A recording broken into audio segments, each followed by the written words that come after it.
بسم اللہ الرحمن الرحیم۔ السلام علیکم، میں ہوں ناصر نقوی INN کے ساتھ۔ ابتدا رب العزت کے نام سے جو بڑا رحیم و رحمان ہے، درود و سلام محمد والے محمد پر جنہوں نے ہمیں سچ اور حق کا راستہ دکھایا۔ ناظرین کرام، امریکہ بہادر اور دوسری بڑی طاقت تھی رشیا۔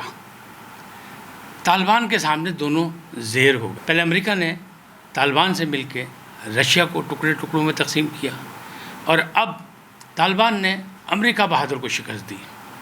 کیا ہوا، کیا ہونے والا ہے، مستقبل کیا ہوگا، یہ ساری باتیں آج کروں گا، لیکن پہلے آپ سے ریکویسٹ کہ INN کو سبسکرائب کریں، لائک کریں، اپنی قیمتی رائے کا اظہار کریں اور گھنٹی کا بٹن بھی دبانا نہ بھولیں۔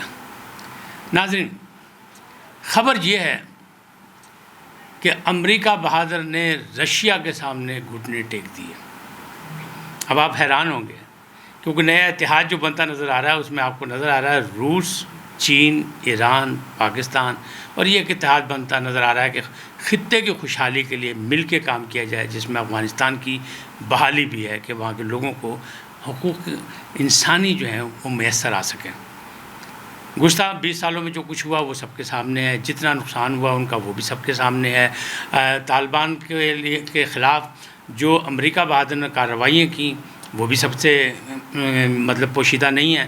اسی طرح وہاں جو کچھ بھی اتحادی فوجیوں نے کیا، جس انداز میں قتل و غارت گری ہوئی، اس سے بھی کوئی انکار نہیں کر سکتا، اور جس انداز میں امریکہ بہادر یہاں سے بھاگے، اسے بھی تاریخ فراموش نہیں کرے گی۔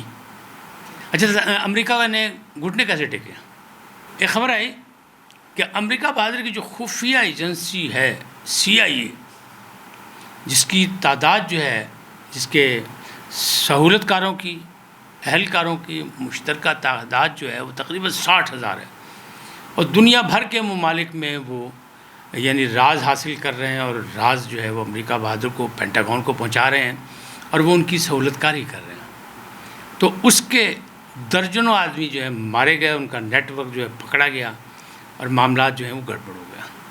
اب اس وقت پینٹاگون بھی پریشان ہے، CIA بھی پریشان ہے، اور امریکہ بہادر تو خود ہی پریشان ہے کہ چین کے پہلے ہی وہ مقروض تھے، اب جو ہے وہ رشیا کے بھی مقروض ہونے والے ہیں۔ کیوں؟ میں نے کہا نا کہ انہیں گھٹنے ٹیک دیے۔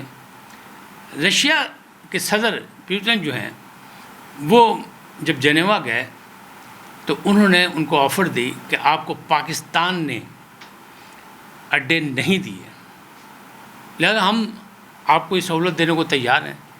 آپ اسلامی ریاستوں میں آپ اپنے اڈے استعمال کر سکتے ہیں، ڈرون استعمال کر سکتے ہیں، تاکہ افغانستان کی جو طالبان کی جو قوت ہے اس کا باقاعدہ جو ہے اس سے خبریں آتی رہیں، اور اس کا جائزہ لیا جا سکے، اور اس کی نگرانی کی جا سکے۔ پوٹن نے تو خیر سگالی دور میں تھے، تو انہوں نے کہہ دیا صدر جو بائیڈن کو کہ آپ کو ہم یہ پیشکش کرتے ہیں، لیکن دیکھنا یہ کہ پاکستان کی وجہ سے ہوئی، یہ پاکستان نے گھٹنے ٹکوائے ہیں۔ کیسے؟ پاکستان نے اڈے دینے سے انکار کیا، بھارت نے اڈے دینے کی بات کی، وہاں کے عوام نے، میڈیا نے اپنی حکومت پر تنقید کی، لہٰذا بھارت نے بھی بیک فٹ کھیلا۔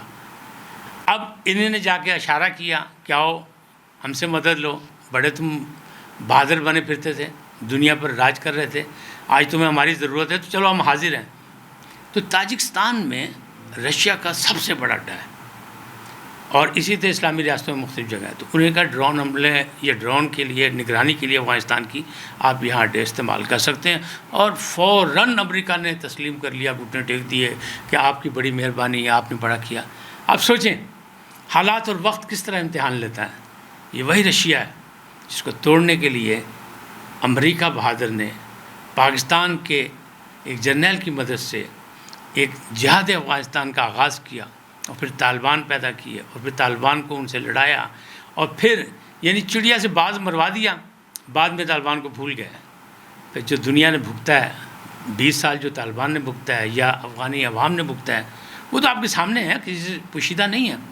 وہ لوگ کتنا پیچھے چلے گئے، پتھر کے زمانے میں چلے گئے، وہاں نہ تعلیم ہوئی، نہ صحت کے معاملات، باقی چیزیں رہ گئے، اور یہ 20 سال وہاں پہ اپنا راج کرتے رہے۔ امریکہ بہادر، ان کی اتحادی فوجیں، ان کے اخراجات جس انداز میں استعمال کیے، امریکہ جو ہے وہ مقروض ہو چکا ہے۔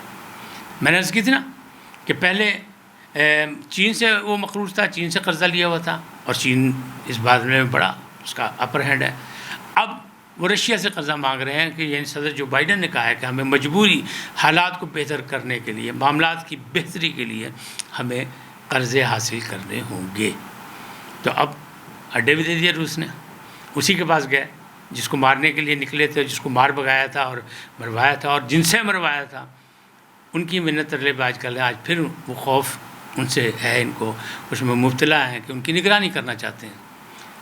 CIA ادارہ تباہ ہو گیا ہے، آوازیں نکلنی شروع ہو گئی، یہ افواہیں نہیں ہیں، یہ خبریں ہیں، باقاعدہ انٹرنیشنل میڈیا میں یہ چیزیں آ چکی ہیں کہ ان کے درجنوں ایسے لوگ جو راز ان کو پہنچاتے تھے وہ یا تو مارے گئے یا پھر وہ بھاگ گئے کام کرنے سے کہ نہیں یہ کام ٹھیک نہیں ہے، راز افشاں ہو گیا۔ تو امریکہ بہادر 2-3 محاذوں پہ اس وقت مصیبت میں پھنس گئے ہیں، اور معاملات ایسے ہو گئے کہ وہ اپنے جو دشمن جس کو سمجھتے تھے اس کے پاس انہیں اپنے لیے بھیک مانگنی پڑ گئی۔ یہ حالات اور واقعات جو ہیں، حالات جو ہے، وقت جو ہے، یہ امتحان لیتا ہے انسان کا۔ انسان نہ سمجھے تو الگ بات ہے، اب آنے والے وقت میں کیا ہوگا۔ ادھر دوسری طرف کیا ہے، بعض وہ پھر نہیں آ رہا۔ تائیوان کا وہ بڑا حمایتی ہے، اس کا تائیوان پہ حق جو ہے وہ چین، عوامی جمہوریہ چین کہتے ہیں ہمارا ہے۔ ان پر الزام بھی ہے کہ ان کی افواج جو ہیں بحری بھی، بری بھی اور فضائی بھی، وہ غیر قانونی طور پہ تائیوان کا مطلب مختلف جو ہے وہ انہوں نے اندر دخل اندازی کی، در اندازی کی، ان پر الزام ہے یہ۔ لیکن وہاں 6 ملکوں کی جو ایک وہ ہو رہی ہے کہ تربیتی جو کورس ہو رہا ہے، جو مشق ہو رہی ہے، اس میں امریکہ بہادر پیش ہے کیونکہ وہ تائیوان کے حمایتی ہیں۔ کس لیے؟ امریکہ چین سے خود تو نپٹ نہیں سکتا، لہٰذا وہ کہیں نہ کہیں سے کوئی اپنا محاذ کھولنے کی تیاری میں لگا ہوا ہے۔ تو کہا یہ جا رہا ہے، یعنی چینی میڈیا یہ کہہ رہا ہے کہ اگر ان لوگوں نے اپنی حکمت عملی تبدیل نہ کی تو امریکہ بہادر کی وجہ سے تائیوان میں جو حالات پیدا ہوئے ہیں جس انداز میں سامنے ہیں، تو اب مذاکرات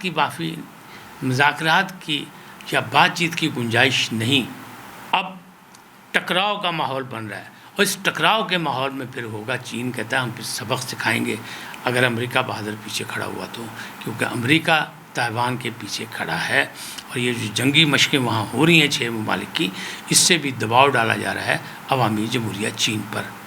چین تو ماننے کو تیار نہیں ہے، چین کبھی بھی یہ تسلیم نہیں کرے گا، کیونکہ چین کبھی لڑتا نہیں ہے، لیکن وہ بھی پھر اس کی حکمت عملی بھی یہی ہے کہ جب کوئی باز نہ آئے تو اس کو سبق سکھاتا ہے۔ بھارت کو لداخ میں کیا ہے، انہوں نے مقبوضہ کشمیر کو 2 حصوں میں بانٹ کے اور لداخ کو الگ کیا۔ ان کا خیال تھا الگ الگ ہوں گے، لوگ خوش ہو جائیں گے، معاملات ٹھیک ہو جائیں گے، لیکن لداخ میں جب چین کی باری آئی تو چین نے تو ان کو لاتوں، مکوں اور گھوسوں سے مارا اور ان کو سبق سکھایا کہ ہم تمہارے معاہدے کے مطابق ہتھیار استعمال نہیں کر رہے، لیکن تم ہمارے جسمانی طاقت میں بھی تم ہم سے آگے نہیں ہو۔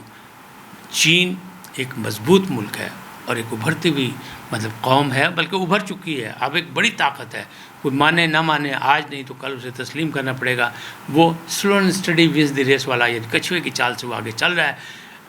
اکنامکس میں بہت آگے ہے، معاشیات پر اسے قبضہ کیا ہوا ہے پوری دنیا میں، ساری اس کی چیزیں دنیا میں فروخت ہوتی ہیں۔